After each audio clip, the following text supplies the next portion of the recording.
ஆண்டவர் விரும்புவது. இது இயேசு கிறிஸ்துவில் பிரியமான சகோதர சகோதரிகளே, இந்த நிமிட நட்சத்திரக்கு இயேசுவின் நாமத்தில் நான் உங்களை அன்போடு அழைக்கிறேன். ஆண்டவர் விரும்புவது.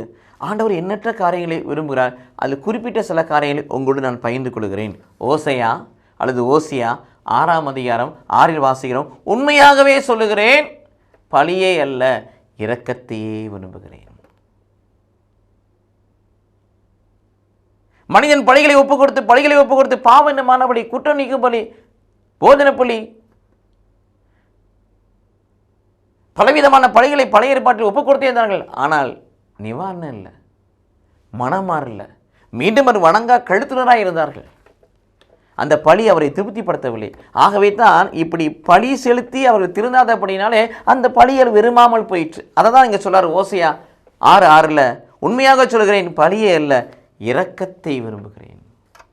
கடவுள் தன் பிள்ளைகளுக்கு இரக்கத்தினாலே மன்னிப்பதை அவர் விரும்புகிறார். பிரியமானவர்களே, 2 தீமோத்தேயு 2ஆம் அதிகாரம் 1 தீமோத்தேயு 2ஆம் அதிகாரம் 4இல் வாசிக்கிறோம். எல்லா மக்களும் மீட்கப்படுவதும் கடவுளை அறிகின்ற அறிவை பெற்றுக்கொள்வதே அவருக்கு விருப்பமாக இருக்கிறது.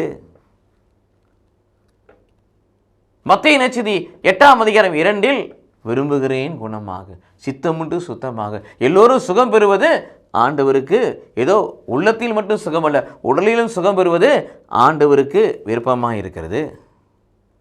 லூக்கா 12:49 வாசிக்கிறோம். மண்ணுலகில் தீயை மூட்டவே வந்தேன், அது பற்றி எரிய வேண்டும் என்று விரும்புகிறேன். மண்ணுலகில் தீ என்பது அக்னிமயமான அபிஷேகத்தை கொடுக்கக்கூடிய பரிசுத்த ஆவியானவர், விசுவாசம் வழியாக பெறுகிற பெந்தெகோஸ்தை தருகிற பரிசுத்த ஆவியானவர். அதை தான் சொல்கிறார், மண்ணுலகில் தீயை மூட்டவே வந்தேன், அது இப்பொழுதே பற்றி எரிய வேண்டும் என்று விரும்புகிறேன். இதை கடவுளை விரும்புகிறார். லூக்கா 22:15 வாசிப்பது போல இந்த பாஸ்கா உணவை உண்பதற்கு ஆசை மேல் ஆசையாய் விருப்பமாய் இருந்தேன் என்று சொல்லுகிறார். இது இயேசு கிறிஸ்துவுக்குள் பிரியமானே, நமக்கும் அப்படிப்பட்ட விருப்பம் வேண்டும். ஆண்டவர் இரக்கத்தை பெறுவதிலே, ஆண்டவரால் மீட்கப்படுவதிலே, ஆண்டவர் மீட்கப்பட வேண்டும் என்பதிலே, ஆண்டவரை பற்றி அறிகின்ற அறிவை பெறுவதிலே, அவர் கொடுக்கிற அந்த தெய்வீக வல்லமினால் சுகம் பெறுவதிலே, ஆண்டுடைய அபிஷேகத்தை அக்கினிமணி அபிஷேகத்தை பெறுவதிலே, ஆண்டுடைய திருவிருந்தில் பங்கு பெறுவதிலே நமக்கு விருப்ப வேண்டும். ஆண்டவரின் விருப்பமும் நம்முடைய விருப்பமும் சந்திக்க வேண்டும். இதை உலகம் சிந்திக்க வேண்டும். இதனால் ஒரு புதிய மனமாற்றம் உலகத்தில் ஏற்படும். இது இயேசு கிறிஸ்துவுக்குள் பிரியமான என் சகோதர சகோதரிகளே, ஆண்டவர் விரும்புவதை நாம் செய்வோம். ஆண்டவர் விருப்பமான பிள்ளைகளாய் நாம் இருப்போம். நம்முடைய விருப்பத்தையும் கடவுள் நிறைவேற்றுவார். கடவுள் நம்மை ஆசீர்வதிப்பாராக. ஆமேன்.